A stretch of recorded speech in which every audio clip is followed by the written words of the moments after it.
সভাপতি প্ৰমুখে ৰঞ্জন দৈমাৰী ডাঙৰীয়া, গোবিন্দ বসুমতাৰী ডাঙৰীয়া, ধীৰেন বড়ো ডাঙৰীয়া আৰু চাউৰাইগা ডাঙৰীয়া, লগতে ইয়াত উপস্থিত আমাৰ বড়ো সাহিত্য সভাৰ সভাপতি, বড়োৰ বিভিন্ন জাতীয় সংগঠনৰ নেতৃবৃন্দ, মই সকলোলৈ এই সময়ত নমস্কাৰ জনাইছোঁ। আজি বিশেষকৈ এই সভা আমাৰ কাৰণে, বড়ো জাতিৰ কাৰণে এটা ঐতিহাসিক সভা বুলি ক'ব লাগিব। কাৰণ আজিৰ পিছত বড়ো জনগোষ্ঠীৰ যি টেগ আছিলে, এই টেগটো নাইকিয়া হৈ যাব। দীৰ্ঘদিনৰ ধৰি অসমৰ আৰু ভাৰতৰ সংবাদ মাধ্যমত দুটা শব্দ প্ৰচলন হৈ আছিলে। অসমীয়াত বড়ো উগ্ৰপন্থী বুলি কোৱা হয় আৰু হিন্দীত বড়ো উগ্ৰবাদী বুলি কোৱা হয়। যেতিয়া বড়ো উগ্ৰপন্থী আৰু বড়ো উগ্ৰবাদী এই দুটা শব্দ উচ্চাৰণ কৰে, আমাৰ বুকুত অলপ আঘাত পাওঁ কি এটা জাতি কেনেকৈ উগ্ৰপন্থী হ'ব পাৰে। এইটো হ'ব পাৰে স্বাভাৱিকতে এটা উচ্চাৰণ আহে, কিন্তু এইটো সকলো জাতিক সাঙুৰি লোৱাত আমি সকলোৱে দুখ পাইছিলোঁ। আৰু সেইকাৰণে সকলো পক্ষৰ পৰা আপ্ৰাণ চেষ্টাত, এইটো এটা কোনোবা এটা পক্ষৰ নহয়, সকলো পক্ষৰ আপ্ৰাণ চেষ্টাত এটা কালেক্টিভ এফৰ্টত আজি এই আমি শুভ এটা ক্ষণটো দেখিবলৈ সক্ষম হ'লোঁ। ইয়াৰ কাৰণে ধন্যবাদৰ প্ৰাপ্ত ভাৰতৰ প্ৰধানমন্ত্ৰী, ভাৰতৰ হোম মিনিষ্টাৰ আৰু ইয়াৰ লগতে অসমৰ মুখ্যমন্ত্ৰী আৰু বিশেষকৈ ইয়াত আগভাগ লৈছে ডক্টৰ হিমন্ত বিশ্ব শৰ্মা ডাঙৰীয়া। মই তেখেতসকলক প্ৰথমতে ধন্যবাদ জনাইছোঁ। ইয়াৰ লগতে বিউৰ'ক্ৰেটসকল আছে। আজি ইয়াত অসমৰে এজন সু সন্তান, তেখেতৰ নামটো ল'বই লাগিব, যিজনে BTC চুক্তিত অৰিহণা আছিলে আৰু এইখন চুক্তিত অৰিহণা আছে। তেখেতৰ নামটো হ'ল তপন ডেকা। তেখেতেও ইয়াত যথেষ্ট কণ্ট্ৰিবিউশ্যন আছে আৰু অশেষ কষ্ট কৰি পেলাই এই কামটো কৰিলে। সেইকাৰণে আজি মই এই সকলো ব্যক্তিক প্ৰথমতে ধন্যবাদ জনাইছোঁ বড়ো জনগোষ্ঠীৰ তৰফৰ পৰা। আজি আমি এই সময়ত বহুত কথা মই ক'ব বিচৰা নাই। ভাইলেন্স আৰু নন ভাইলেন্স এই দুটা শব্দই আমাৰ কাৰণে ইম্পৰ্টেণ্ট। কাৰণ ইতিহাস দুটা শব্দই দি লিখে বুলি কৈছে, এটা হ'ল চেলেঞ্জ, আনটো হ'ল ৰেছপন্স। চেলেঞ্জ আৰু ৰেছপন্স এই দুটা শব্দই দি চব ইতিহাস ৰচনা হয়। আৰু আমি আছিলোঁ ভাইলেন্স আৰু নন ভাইলেন্সৰ মাজত। আমি বহুত কনফিউজ হৈ আছিলোঁ। আমি ডেম'ক্ৰেটিক হ'ম নে আনডেম'ক্ৰেটিক হ'ম, আমি ভাইলেন্স হ'ম নে নন ভাইলেন্স হ'ম, এই দুটাৰ মাজত আমাৰ ৰিভলিউশ্যন চলি আছিলে। আৰু ৰিভলিউশ্যন শব্দটো আমি দুইটা ধৰণে ব্যৱহাৰ কৰি আহিছিলোঁ। এটা হ'ল জাতি ৰক্ষাৰ কাৰণে, আনটো হ'ল জীয়াই থকাৰ কাৰণে। আৰু এই ৰিভলিউশ্যনটো আহি আহি এটা অন্ত পৰিল আজি, যে যিটো নেকি অধিকাৰৰ ৰিভলিউশ্যন, অধিকাৰৰ সংগ্ৰাম NDP চুক্তিৰ দ্বাৰা এইটো সমাপ্ত হ'ল। কিন্তু নতুন এটা ৰিভলিউশ্যন আমাৰ আৰম্ভ হ'ল, এইটো হ'ল শান্তি প্ৰতিষ্ঠা কৰা ৰিভলিউশ্যন। আজি মহাত্মা গান্ধীৰ ইয়াত ভজন ইয়াত শুনাইছে আমাক।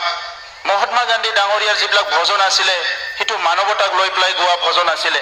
আৰু সেই ভজনত যি কথাবিলাক কৈছে, এইটো আমি বাস্তৱত ৰূপায়ণ কৰিব লাগিব। তো সেইকাৰণে আজি মই নিখিল বড়ো ছাত্ৰ সন্থাৰ তৰফৰ পৰা এই শুভ ক্ষণত যিটো ৰিভলিউশ্যন যি কাৰণতে নহওক কিয়, সেই কাৰণবোৰক সমাধান কৰাৰ দায়িত্বটো সমাজৰো হয়, চৰকাৰৰ হয়, বিভিন্ন পক্ষৰ হয়। সেইকাৰণে মই অসম চৰকাৰক প্ৰথমে আহ্বান কৰিছোঁ, যিখন চুক্তি কৰিলে এই চুক্তি আখৰে আখৰে যাতে ৰূপায়ণ হয়। পুনৰ বড়ো যুৱকসকলে কিতাপ পঢ়িবলৈ বাদ দি পেলাই যাতে ৰাজপথত আহিব লগা নহয়, সেইটো অসম চৰকাৰৰ সন্মানীয় মুখ্যমন্ত্ৰী আৰু অসম চৰকাৰৰ অন্যতম মন্ত্ৰী ডক্টৰ হিমন্ত বিশ্ব শৰ্মা দুইজনৰ ওপৰত নিৰ্ভৰ কৰিছে। মই আপোনালোকক এই সময়ত এই অনুৰোধটো ৰাখিছোঁ। শান্তি, পিচটো সদায় প্ৰাইচলেছ। পিচটো আমি পোৱাটো ইমান সহজ নহয়। আজি আমি শান্তি চবেই বিচাৰোঁ। বড়ো ভূমিত উল্লাহ উৎসাহ যিটো দেখিছোঁ, ইয়াত আমি যি মানে কথা দেখিবলৈ পাইছোঁ, মানুহ চেষ্টা কৰি আছিলে, মানে ৰখি আছিলে যে আমি শান্তি কেতিয়া পাবলৈ সক্ষম হ'ম। এই চুক্তিত কিমান কি পাইছে, কিমান কি পোৱা নাই, ইয়াতকে চবে বিচাৰিছে আমাক শান্তি লাগে। আৰু শান্তি পাই আজি যিটো উল্লাহ হৈছে, ইয়াত আমি বুজিবলৈ পাইছোঁ যে পিচ ইজ অলৱেজ প্ৰাইচলেছ। আৰু পিচ কি কৰে, শান্তি য'ত থাকে তাত উন্নয়ন হয়, শান্তি য'ত থাকে তাত মিউজিকৰ সৃষ্টি হয়, শান্তি য'ত থাকে ইনভেনশ্যন হয়, শান্তি য'ত থাকে কবিতাৰ সৃষ্টি হয়, শান্তি য'ত থাকে তাত ৰিচাৰ্চ হয়, শান্তি য'ত থাকে তাত সকলো সমাজ উন্নয়নৰ কাম হয়। সেইকাৰণে আমাক শান্তি সদায় লাগে। গতিকে মই চৰকাৰক ধন্যবাদ জনাইছো, লগতে সশস্ত্ৰ সংগ্ৰামীসকলক ধন্যবাদ জনাইছো। আজিৰ এনেকুৱা এটা মুহূৰ্তত তেখেতসকলে এটা ডিচিশ্যন লৈ পেলাই চবে ওলাই আহিল, বিভিন্ন প্ৰান্তৰ পৰা আহি পেলাই ওলাই আহি এটা ডাঙৰ এটা ডিচিশ্যন ল'লে যে বড়ো সমাজখন আমি অস্ত্ৰমুক্ত সমাজ কৰিম, হিংসামুক্ত সমাজ কৰিম। এই দায়িত্বটো তেখেতসকলে যে ল'লে, ইয়াৰ কাৰণে মই তেখেতক ধন্যবাদ জনাইছো। মই তিনিটা শব্দ ইয়াত ক'ব বিচাৰিছো, কানেকশ্যন, কাৰেকশ্যন আৰু ডাইৰেকশ্যন। যেতিয়ালৈকে এই তিনিটা শব্দ আমাৰ লগত ওচৰত নাহে আমি সমস্যা সমাধান কৰিব নোৱাৰো। যেতিয়ালৈকে কানেকশ্যন হোৱা নাছিলে, আমাৰ সশস্ত্ৰ সংগ্ৰামীবিলাক কোনোবা জংঘলত আছিল, ক'ৰবাত আছিল, এই কানেকশ্যনটো কৰিলে, কানেকশ্যন কৰাৰ লগতে কাৰেকশ্যন হ'ল, আমি কি কৰিম আৰু নকৰিম, ইয়াৰ পিছত এটা ভাল ডাইৰেকশ্যন আহিল আজি। আৰু সেই ডাইৰেকশ্যনটো লৈ পেলাই আমি সমাজখন আগুৱাই লৈ যাব লাগিব। আমি কি বিচাৰিছো? Peaceful society, violence free society, quality society. আৰু এই ছ'চাইটিটো সম্ভৱ হ'ব এই শান্তিৰ দ্বাৰাহে।